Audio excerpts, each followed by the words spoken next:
Hello everyone, welcome to my YouTube channel. ಬನ್ನಿ ಇವತ್ತು ಬಸ್ಸಾರು ರೆಸಿಪಿನ ನಿಮ್ಮ ಜೊತೆ ಶೇರ್ ಮಾಡ್ತಾ ಇದ್ದೀನಿ. ಹಾಗೆ ನನ್ನ ಚಾನಲ್ನ ಸಬ್ಸ್ಕ್ರೈಬ್ ಮಾಡೋದು ಮರಿಬೇಡಿ. ನಾನಿಲ್ಲಿ ಕುಕ್ಕರಲ್ಲಿ ಒಂದು ಟೊಮೆಟೊ ಮತ್ತು ಸ್ವಲ್ಪ ಬೇಳೆನ ಸ್ವಲ್ಪ ಚೂರು ಅರಿಶಿನ ಹಾಕಿ ಬೇಯಿಸ್ಕೊಳ್ಳೋಕೆ ಇಟ್ಕೊಂಡಿದ್ದೀನಿ.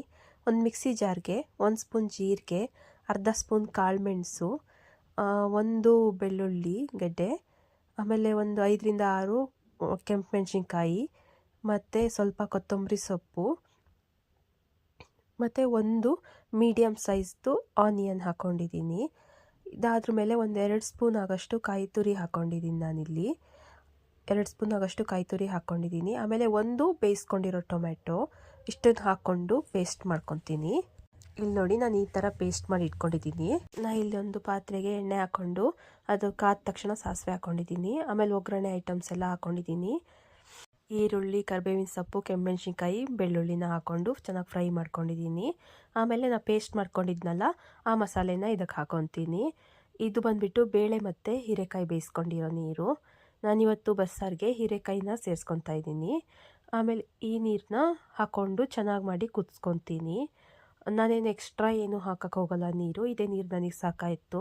ಮತ್ತು ಉಪ್ಪು ಸಹ ನಾನು ಫಸ್ಟೇ ಹಾಕಿದ್ದೆ ಅಲ್ಲ ಹೀರೆಕಾಯಿ ಬೇಯೋಕ್ಕೆ, ಸೊ ಅದೇ ಉಪ್ಪು ಸಾಕಾಯಿತು. ಇಲ್ಲಿ ನೋಡಿ, ನಮ್ಮ ಬಸ್ಸಾರು ಕುದ್ದು ರೆಡಿಯಾಗಿದೆ. ಉಪ್ಪು ಸಪ್ಪೆ ಎಲ್ಲ ನೋಡ್ಕೊಂಡಿದ್ದೀನಿ. ಇದು ಇವಾಗ ರೆಡಿಯಾಗಿದೆ. ಇಲ್ಲಿ ಒಂದು ಬಾಣಲೆಗೆ ಎಣ್ಣೆ ಹಾಕ್ಕೊಂಡು ಅದಕ್ಕೆ ಸಾಸಿವೆ ಹಾಕ್ಕೊಂಡಿದ್ದೀನಿ.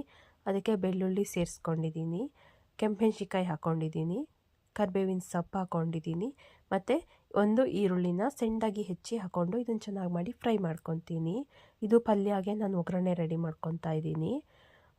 ಇವಾಗ ಇದು ಚೆನ್ನಾಗಿ ಫ್ರೈ ಆಗಿದೆ. ಇಲ್ಲಿ ನೋಡಿ ಚೆನ್ನಾಗಾಗಿದೆ. ಇದಕ್ಕೆ ನಾನು ಬೇಳೆ ಮತ್ತು ಹೀರೆಕಾಯಿನ ಸೇರಿಸ್ಕೊತಾ ಇದ್ದೀನಿ. ಹೀರೆಕಾಯಿನ ಸೇರಿಸ್ಕೊಂಡು ಒಂದು 5 ನಿಮಿಷ ಚೆನ್ನಾಗಿ ಮಾಡಿ ಹುರ್ಕೊಂಡ್ರಾಯ್ತು. ಒಂದು 5 ನಿಮಿಷ ಚೆನ್ನಾಗಿ ಮಾಡಿ ಇದನ್ನು ಹುರ್ಕೋಬೇಕು. ಇವಾಗ ಇದನ್ನು ಹುರ್ಕೊಂಡಿದ್ದೀನಿ. ಲಾಸ್ಟಲ್ಲಿ ಇದಕ್ಕೆ ನಾನು ಸ್ವಲ್ಪ ತೆಂಗಿನ ತುರಿನ ಹಾಕ್ಕೊತಾ ಇದ್ದೀನಿ. ತೆಂಗಿನ ತುರಿನ ಹಾಕ್ಕೊಂಡು ಒಂದು 2 ನಿಮಿಷ ಫ್ರೈ ಮಾಡ್ಕೊಂಡ್ಬಿಟ್ರೆ ನಮ್ಮ ಪಲ್ಯನೂ ರೆಡಿ ಆಗುತ್ತೆ. ನೋಡಿ, ಇಲ್ಲಿ ನಾನು ಇದನ್ನು ಅನ್ನದ ಜೊತೆ ಸರ್ವ್ ಮಾಡ್ಕೊಂಡಿದ್ದೀನಿ. ನಿಮಗೆ ಈ ರೆಸಿಪಿ ಇಷ್ಟ ಆಗಿದ್ದರೆ ಲೈಕ್ ಮಾಡಿ ಮತ್ತು ನನ್ನ ಚಾನಲ್ನ ಸಬ್ಸ್ಕ್ರೈಬ್ ಮಾಡಿ.